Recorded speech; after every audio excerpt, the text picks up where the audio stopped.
முதலில் அல்லாஹ் இருந்தான், வேறு எதுவும் இல்லை. உங்களுக்கும் தெரியும், சிம்மாசனம் இல்லை, பேனா இல்லை, தண்ணீர் இல்லை, மேகங்கள் இல்லை, வானம் இல்லை, எதுவும் இல்லை.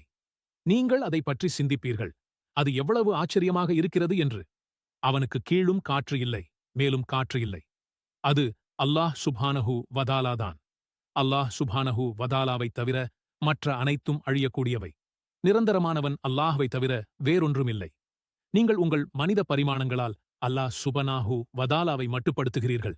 அல்லாஹ் உங்கள் நேரத்திற்கு உட்பட்டவன் அல்ல. அல்லாஹ் காலத்தை படைத்தான்.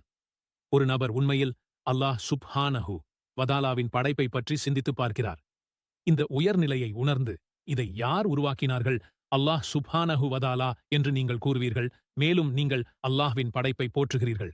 ஆனால் ஷைத்தான் உங்களிடம் வருகிறான். ஷைத்தான் உங்களிடம் வந்து சொல்கிறான், ஃபமன் கலக் அல்லாஹ். அப்படியானால் அல்லாஹ் சுப்ஹானஹு வதாலாவை படைத்தது யார்? நபிகள் நாயகம் ஸல்லல்லாஹு அலைஹி வஸல்லம் அவர்கள் கூறுகிறார்கள், உங்களுக்கு அந்த எண்ணம் வரத் தொடங்கும் போது விரைவில் ஆமீன் என்று சொல்லுங்கள். நான் அல்லாஹ் சுப்ஹானஹு வதாலாவை நம்புகிறேன். அல்லாஹ்வின் ஹூராஹ்மத் இறைவனின் புனிதமான பொருள்கள் மற்றும் புனிதமானவைகளை உயர்த்தியுள்ளான். அல்லாஹ் தனது அனைத்து தெய்வீக பண்புகளின் தஜல்னியாக படைத்து அதைக் கண்டு வியக்க நம்மை அழைத்தான்.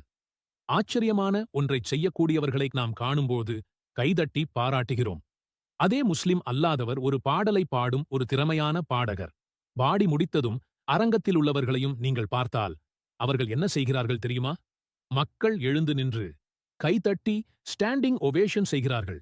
அவர்கள் கைதட்டல் செய்கிறார்கள், இல்லையா? எதற்காக பாராட்ட வேண்டும்? அதற்கு காரணம் அவர்களின் இதயத்தில் நடப்பதுதான். அவர்கள் அசாதாரணமான ஒன்றை பார்க்கிறார்கள் மற்றும் அவர்கள் அதை பாராட்ட விரும்புகிறார்கள். ஏனென்றால் அவர்கள் இதுபோல் இதற்கு முன் பார்த்தது இல்லை. நம் ஆன்மாவை பதித்த சில விஷயத்தால் நாம் இன்னும் பாராட்டாமல் இருக்கும் நம்ப முடியாத சில அற்புதமான படைப்புகள். இதோ வானத்தில் நட்சத்திரங்கள், கேலக்சிகள், பிரபஞ்சத்தின் தொலைதூர மூலைகளை பார்க்கும் ஹபிள் தொலைநோக்கிகள் நம்மிடம் உள்ளன. அதன் மூலம் பார்க்கப்படும் பிரபஞ்சத்தின் விரிவாக்கம். நம் கண் முன்னே பூக்கும் பூக்கள் உண்டு. மிகவும் அசாதாரணமான விஷயங்களைச் செய்யக்கூடிய விலங்குகள் உலகில் உள்ளன. முதுகில் அசாதாரண எடையை சுமக்கும் யானைகள். ஆனால் எறும்புகள் இன்னும் அசாதாரணமானவை. அவை பல மடங்கு எடையை சுமக்கும். இவை அனைத்தும் நமக்கு முன்னே நடக்கிறது. இந்த அறையில் இப்பொழுது பெண்கள் இருக்கிறார்கள். அவர்களின் வயிற்றில் ஒரு குழந்தை உருவாகிறது. விரைவான விகிதத்தில் மைட்டோடிக் செல் பிரிவுகள் நடக்கின்றன. இவை அனைத்தும் எல்லா இடங்களிலும் நடக்கின்றன. மேலும் இறைவனுக்கு கைத்தட்டல் கொடுக்க வேண்டிய கட்டாயம் நமக்கு இல்லையா? அல்லாஹுவுக்கு முன்னால் எழுந்து நின்று அல்லாஹு அக்பர், அல்லாஹு அக்பர், அல்லாஹு அக்பர் என்று உங்களை சொல்ல விடாமல் தடுப்பது எது? அடுத்த பதிவு உங்களிடம் வந்து சேர சப்ஸ்கிரைப் மற்றும் ஃபாலோ செய்து கொள்ளுங்கள்.